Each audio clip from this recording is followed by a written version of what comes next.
여성을 위한 시사정보 프로그램 KBS 일라디오 정용실의 뉴스 브런치. 여러분의 의견을 기다립니다. 샵 9730으로 문자 보내주세요. 짧은 문자 50원, 긴 문자 100원이 부과됩니다. 네, 정용실의 뉴스 브런치는 항상 여러분들과 함께 만들어가고 있습니다. 샵 9730 문자 보내주실 수 있고 KBS 라디오 콩 또 유튜브 라이브는 KBS 일라디오 치시면 실시간으로 보실 수 있고요. 또 유튜브에는 정용실의 뉴스 브런치라고 치시면 뉴스픽 코너가 매일 올라가고 있습니다. 챙겨서 보셔도 좋겠습니다. 지금 유튜브로 벌써 많은 분들이 들어오셨어요. 그림이나 그리자, 미무스와님, 정용실의 뉴스 동치미 이름을 바꿔주셨어요. 어제부터. 네, 뉴스 동치미. 야, 재밌네요.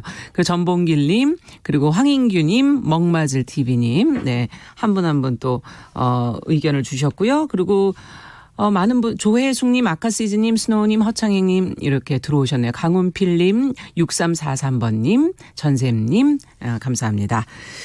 자, 이제 뉴스픽 시작해보죠. 성문이 더 공감 여성정치연구소 소장님 안녕하세요. 네, 안녕하세요. 앞서 제가 오프닝에 교수님을 쳐다보면서 얘기한 거 알고 계세요? 왜 목감기가 걸리셔서 지금. 저는 겨울에는 꼭 목감기가 오는데 네. 하필 이 시기에 목감기가 걸리니까 가족들이 저를 멀리하더라고요. 가족만 멀리하겠습니까? 좀 서럽습니다. 네, 전혜연 시사평론가 안녕하십니까? 네, 안녕하세요. 뉴스 브런치에서 뉴스 사이다를 맡고 싶은 전혜연입니다. 네. 참 이렇게 좋은 소식만 전해드리면 좋은데 요즘 조금 우울한 소식이 많습니다. 그쵸? 그래도 예. 뉴스를 통해서 새로운 세상을 볼 수 있다는 것은 또 뉴스의 새로운 매력인 것 같습니다. 네, 오늘 끝나고 원래 두 분이 커피 드시고 이렇게 얘기도 하시는데 오늘은 바로 집에 가셔야 되지 않을까요? 제가 눈치를 살짝 보고 있습니다. 목이 네. 부었다 그랬더니 어떤 분이 도라지 꿀차를 먹어라 그래가지고 그걸 아침에 먹고 왔어요. 네. 그럼 힘내서. 네, 힘내서 방송하겠습니다. 네, 방송해 주시기 바랍니다. 자, 지금 첫 번째 뉴스는 아파트 주민들이 지금 매물 호가를 일정 수준 이상 올리도록 강요하는 내용의 그런 현수막을 단다든지 게시글을 붙이는 등의 이런 행위. 오는 21일부터 얼마 남지가 않았어요. 수사 대상이 된다는 지금 보도가 나왔거든요. 송 소장님께서 내용을 좀 정리해 주시겠습니까? 네, 국토부에서 이제 부동산 시장 교란 행위를 좀 조사하겠다 지금 강력하게 나가고 있는데 네. 아마 첫 번째 조사가 집값 담합이 될 것 같습니다. 서울의 집값이 들썩일 때마다 이제 어떤 현수막이 붙냐면 뭐 집값 10억 이하로 팔지 마시오라든가 엘리베이터 안에다가 주민단체 이름으로 붙여놓고 이래요. 이게 집값 담합인데 이게 지금까지는 벌칙 조항이 없었기 때문에 처벌이 안 되었는데 공인중개사법이 개정이 되고 이런 집값 담합 행위가 불법이 됩니다. 그래서 21일 이후에는 수사에 들어가서 간 3년 이하 징역 3천만 원 이하 벌금으로 처벌을 가하게 됩니다. 네, 그렇군요. 자, 정부가 고질적인 이런 집값 담합 행위에 대해서 강력 대처를 하겠다 하는 입장인 것 같은데 두 분은 어떻게 보십니까? 예, 여러 사람이 손을 잡았을 때 좋은 결과가 나오는 것을 우리가 아름다운 연대라고 하고요. 여러 사람들이 손을 잡고 소비자를 기만하는 행동을 했을 때 담합이라고 하죠. 그러니까 이것은 사실 좋은 의미에서 어떤 아파트 주민들의 단결이 이루어진 것이라기보다는 집값을 내리지 못하게 하는 부작용을 일으키는 작용이었기 때문에 일정 부분 정부의 좀 강력한 단속이라던가 그에 따른 뭐 어떤 책임 있는 처벌도 네. 필요하다고 봅니다. 그러니까 사실 내 집 마련을 위해서 정말 살 집을 마련하기 위해서 집을 사려는 분들한테는 5천만 원 일하기 생활비를 정말 쪼개서 20년 30년 모은 돈입니다. 그럼요. 그런데 아파트 내놓을 때 뭐 5억 이하는 내놓지 마시오 이렇게 말씀을 하시는 분들이 실제로 플래카드 저도 사실 예전에 많이 봤었거든요. 네. 그리고 더 심각한 행위는 뭐냐면 주변에 그 공인중개사 소위 이제 부동산 사무실 같은 곳에서 집값이 얼마라고 이렇게 붙여놓습니다. 그러면은 어떤 곳에서는 신고를 들어가는 경우가 있다라는 거예요. 너무 낮게 붙였다. 그렇죠. 이거 허위 신고 아닌가요? 그러니까 허위 신고가 아닌 걸 알면서도 압박하기 위해서 이런 방법을 하거나 또는 온라인 사이트에 올라온 가격에 대해서도 신고를 해서 일정 수준 이하의 가격은 못 올리게 하는 그런 행위가 좀 많이 늘었었다고 네. 하거든요. 그래서 뭐 집 가지신 분들 입장에서는 최대한 높은 가격을 유지하고 싶겠지만 집이라는 것이 워낙 우리나라의 생존권과도 직결된 문제이기 때문에 있는 거죠. 뭐. 예, 그렇습니다. 예. 좀 불가피한 조치라고 봅니다. 그 정부에서 이제 집값에 굉장히 깊숙하게 개입하고 있는데 어제 보니까 그 국세청에서 조사한 걸 보니까 주택 거래 한 반 정도가 서울 같은 경우에 탈세 혐의가 있다는 겁니다. 그러니까 저는 뭐 집값 담합도 중요하지만 탈루를 막는 것도 굉장히 중요하다. 예. 이를테면 20대가 10억짜리 집을 갖고 있는데 보니까 대출을 4억 5천을 받고 전세 계약이 되어 있는데 전세가 누구 명이냐 부모님 명의로 되어 있는 겁니다. 그렇군요. 그럼 본인의 돈은 1억밖에 안 들어가서 10억짜리 집을 산다는 얘기인데 그 대출도 아마 대출금을 부모가 갚아주는 경우가 있겠죠. 그리고 그 부모랑 같이 살고 있다 그러면 그 전세는 허위 계약이 되는 겁니다. 그렇죠. 그리고 부모 자식 간의 집을 시세보다 훨씬 싼 가격에 양도한다든가 이런 식으로 세금을 탈루하는 것들도 좀 긴밀하게 적발을 해야 되는 부분이라고 생각합니다. 네. 그 왜 허위 매물 신고로 왜 압박하는 경우가 한동안은 막 3개월 만에 3배씩 늘었었다고 그래요. 그러니까 이것이 신고 의식이 투철한 것도 물론 있겠지만 이런 집값 담합이 한창 기승을 부리는 거하고 맞물려서 나타났던 현상이라고 하거든요. 네. 그러니까 사실은 이런 행위까지 하는 건 사실 좀 심각한 문제를 일으킨 것이기 때문에 이번 기회에 좀 이런 걸 하시는 분들도 한번 좀 돌아봤으면 합니다. 그러네요. 지금 근데 송 교수님 목소리를 들으면서 김초아님께서는 듣기 싫으시죠? 마스크를 써야 되는 거 아니냐 지금 그런 의견도 주셨고 1500번님께서는 검진 받으러 가셔야 되는 거 아니냐. 네, 숨 넘어가시는 분이. 열은 안 납니다. 네, 황인규님께서는 건강관리 좀 잘하셔야 되지 않겠나 이렇게 여러분들이 지금 다들 생각해서 말씀하시는 거예요. 네.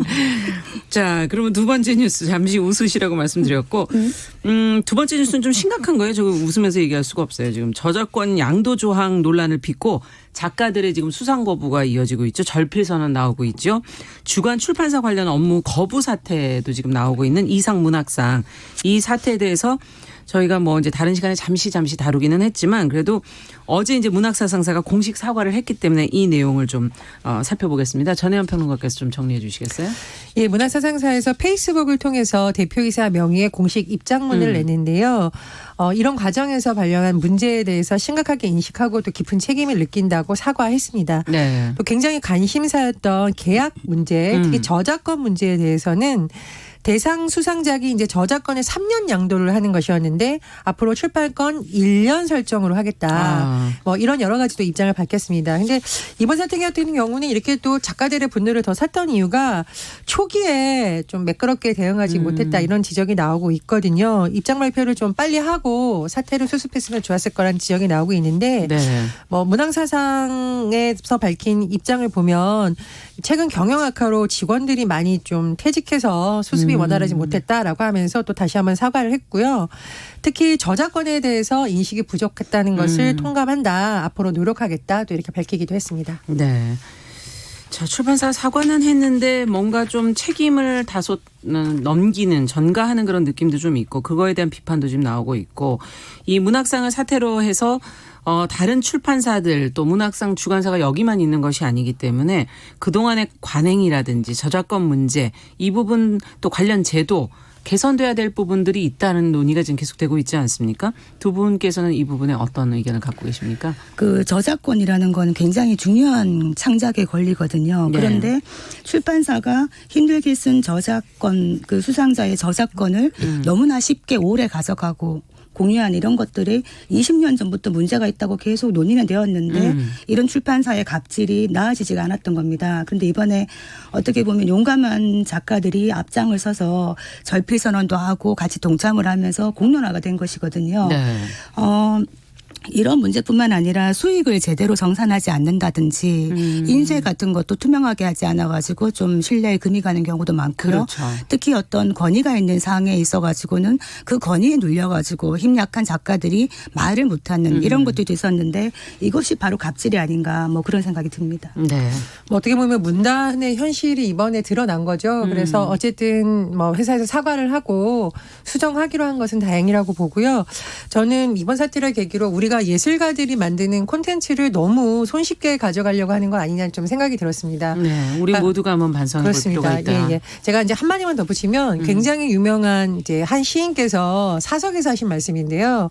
많은 사람들이 나에게 재능 기부로 시를 한 편 써달라고 한다. 그러나 나는 시를 한 편 짓기 위해서 한 달을 고민하는 경우도 있다라는 거죠.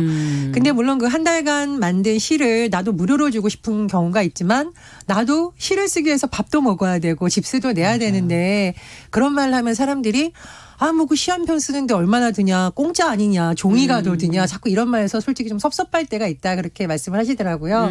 그래서 어떤 우리가 창작품을 볼 때 이것이 그냥 책 한 편, 10,000원짜리의 노력이라기보다는 어떻게 보면 작가가 10년 동안 노력한 결과의 산물이라는 그렇죠. 점에서 그런 점에서 저작권, 특히 문화 콘텐츠에 대한 저작권 문제를 좀 깊이 생각해 봐야 될 것 같습니다. 네, 그러네요. 자, 정용실의 뉴스 브런치, 송문희도 공감 여성정치연구소장 전혜연 시사평론가와 함께 뉴스픽 진행하고 있습니다. 지금 강훈필님, 산속 전원생활님, 소장님 빨리 완쾌되시고 힘내시라는 응원의 글이 올라오고 있습니다. 자, 이번에 세 번째 뉴스는 저희가 좀 꼼꼼하게 좀 짚어봤으면 좋겠는 내용인데요. 이른바 N번방 사건으로 불리는 악질적인 성범죄 사건과 관련해서 국민동의 청원이라는 게 지금 진행 중이라 그래요. 어떤 사건이고 이 청원에는 어떤 내용들이 담겨 있는 건지 자세한 내용을 먼저 전혜연 평론가께서 정리 좀 해 주시겠어요? 제가 이 소식을 전할 때 목소리가 좀 높아지더라도 이해를 해 주셔야 되는 것이 너무나 악질적인 카르텔이다 이런 생각이 들었고요. 제가 이 뉴스를 볼 때마다 심장이 두근거릴 정도로 사실 화가 나는 어떤 지금 상황입니다. 디지털 기술을 이용한 가장 악질적인 방법이라고 볼 수 있는데요. 네. 현재 알려진 방식이 이렇습니다. 피해자의 트위터 계정을 일단 해킹해서 신상 정보를 확보하고요. 예. 그리고 그것을 가지고 사진과 영상 촬영을 이제 강요를 하는 거죠. 근데 문제는 피해자 중에는 뭐 아직 확실하진 않습니다만 아동과 미성년자도 포함되어 있다. 뭐 이런 내용도 지금 알려지고 있습니다. 근데 피해자들이 왜 신고를 못 하냐면 그러니까요. 본인의 신상 정보가 이미 다 그 어떤 범죄 조직에 넘어가다는 두려움이 너무 크기 때문이고요. 문제는 이런 두려움 속에서도 망설이다 보니 사진하고 영상물이 굉장히 빠르게 전파됩니다. 왜 빠르게 전파되냐? 우리가 텔레그램 쓰는 분들의 이제 굉장히 이용이 빠르기도 하지만 보안이 이제 강하기 때문이거든요. 그러니까 이제 이 N번방이라는 것이 1번 방, 2번 방, 3번 방 이런 식으로 방을 만들어 놓고 거기에 이런 잘못된 영상을 올린 다음에 그것을 서로 공유하기도 하고 심지어는 그 홍보글을 보고 연락을 하면 뭐 문화상품권, 기프티콘 나아가서는 현금 등을 받고 링크를 공유한다. 이야. 예, 그래서 굉장히 많은 공분을 사고 있고 이런 공분 가운데서 이런 청원까지 올라게 된 겁니다. 자, 내용이 조금 이해가 안 되는 부분도 있어요. 텔레그램 뭐 사용 안 하시는 분도 계실 수 있고 이게 지금 어떤 내용일까? 초반에 그래서 좀 폭발적인 관심을 얻지는 못했는데 결국 이게 상당히 심각한 사건이라는 게 알려지면서 이제 공론의 힘을 얻고 있는 것 같은데요. 이 문제에 대해서 일단 사건에 대해서 들으시면서 두 분은 어떤 의견을 가지셨는지 들어보고 싶네요. 웹하드 양진호 웹하드 사건이나 네. 그다음에 정준영 일부 연예인들의 단톡방 네. 그런 사건들 이런 걸 하면서 어떻게 보면은 이런 음란물이나 이런 것들을 몰래 보는 방들이 또 다른 방으로 도망을 간 거죠. 카톡이나 이런 거는 뚫린다. 네. 이렇게 생각을 하고 이게 보호가 될 수 있는 텔레그램으로 가는 겁니다. 저도 그래서 텔레그램 하나 마련을 했었는데요. 쓰게 안 되더라고요. 별로 비밀을 쓸 게 없더라고요. 저는. 그렇죠. 그래서 근데 어쨌든 이 텔레그램에서 이런 걸 하는데 문제는 이거를 갖다가 국제적인 사법 공조가 되지 않으면은 잡기가 굉장히 어렵다는 거죠. 그래서 이런 부분들을 국회 동의 청원을 해가지고 범죄 예방을 위해서 디지털 성범죄를 했을 때 엄격한 양형을 좀 만들어 봐라. 뭐 이런 것들을 올리고 있는 것입니다. 네. 보안이 잘 되니까 이게 참 어떻게 수사가 제대로 될 수 있을까 이런 걱정도 되기도 하고 전혜연 평론가께서는 어떻게 보세요? 예전에 저희가 다크웹 문제 다뤘었습니다. 한번 다뤘었죠. 예. 굉장히 많은 음란물이 올라와 있고 특히 어린아이의 동영상까지 올라와서 국제적인 공분을 샀었는데 이 다크웹을 적발할 수 있었던 이유는 국가 간의 공조 수사가 됐었기 때문이거든요. 예. 그래서 무려 32개의 나라가 힘을 합쳐서 국제 공조 수사를 했었고 결국은 해당 사이트를 폐쇄시켰습니다. 무려 300명을 검거를 했었고요. 이런 사례가 있기 때문에 이제 이번 사태에도 좀 영향을 미칠 것으로 보이는데 저는 굉장히 좀 관심을 두는 부분이 국민들이 어떤 잘못된 것을 봤을 때 그냥 넘어가는 것이 아니라 이것을 알려서 다 같이 힘을 모아서 좀 해결해 보자 이런 움직임이 굉장히 의미가 있다고 봅니다. 네, 다른 무엇보다. 근데 앞서 국민동의 청원이 진행 중이다 이렇게 제가 말씀을 드렸거든요. 지금 보통은 국민청원이라고 저희가 알고 있었던 거랑 좀 다른 것 같은데 국민 법안 1호로 지금 이어질지도 모른다 이런 관심도 나오고 있고 어떤 제도인지 어떻게 참여를 하는 거고 절차는 어떻게 돼 있는 건지 좀 송 소장님께서 먼저 좀 네. 설명을 해주시죠. 이거 굉장히 중요한 겁니다. 예. 그래서 제가 목이 상태가 안 좋지만 좀 자세히 말씀드리겠습니다. 네. 국민동의청원이라는 거는 청와대에 하는 국민청원하고는 다른 겁니다. 국민청원하고는 네. 이것이 2019년 4월에 국회 개정법으로 이제 도입이 돼서 2020년 1월 10일에 오픈했습니다.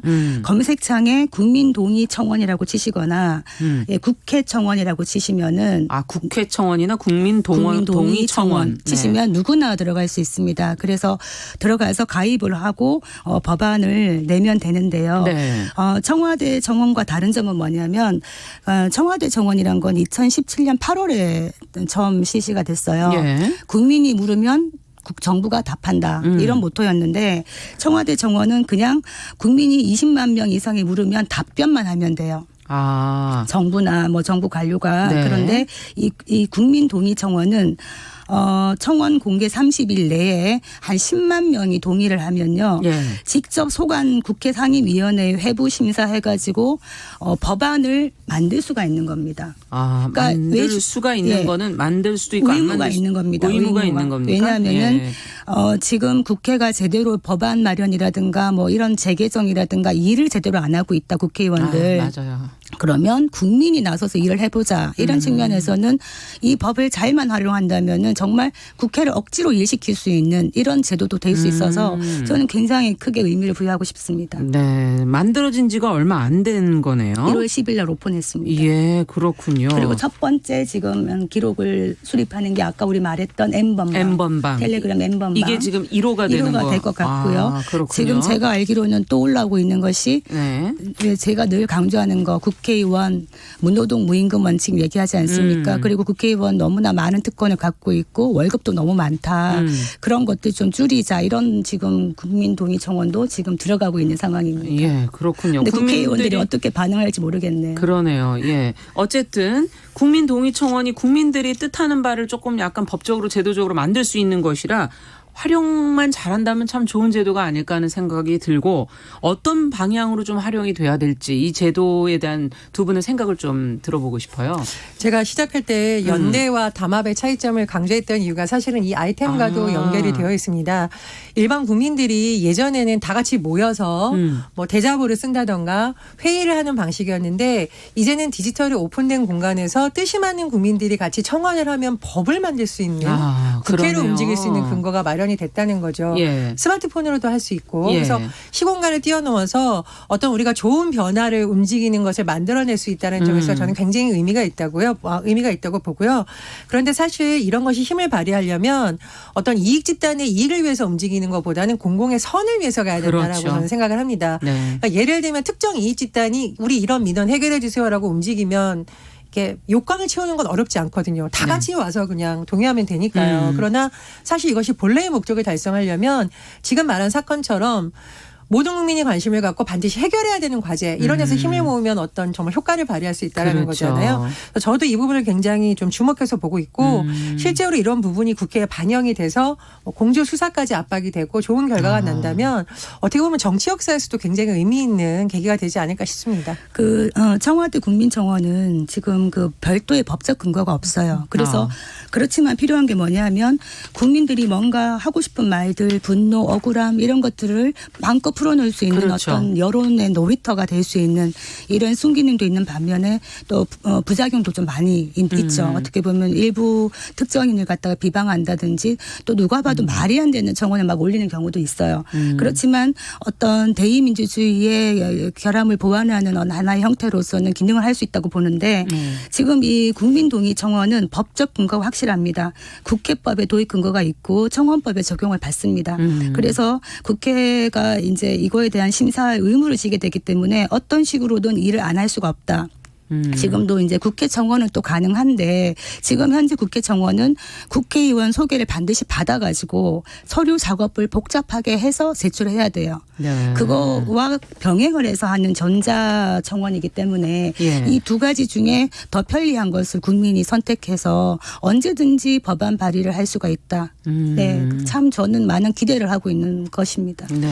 그리고 저는 이제 국민동의청원 우리 N번방 사건 디지털 성범죄 사건에 대해서 이 청원의 내용이 굉장히 구체적으로 올라왔다는 점에서 또 굉장히 의의를 두고 있습니다. 그러네요. 그러니까 청원을 올린 사람들도 굉장히 고민하고 많이 찾아보고 이것을 해결하려는 의지가 여기서 보인다고 생각을 하는데요. 말씀드렸듯이 경찰에 국제 공조 수사를 해달라 이런 내용도 들어가 있고 저는 또 굉장히 주목한 부분이 수사기관의 디지털 성범죄 전담 부서를 신설해달라. 정말 중요한 거. 2차 가해 방지를 포함한 대응 매뉴얼을 만들어야 된다. 예.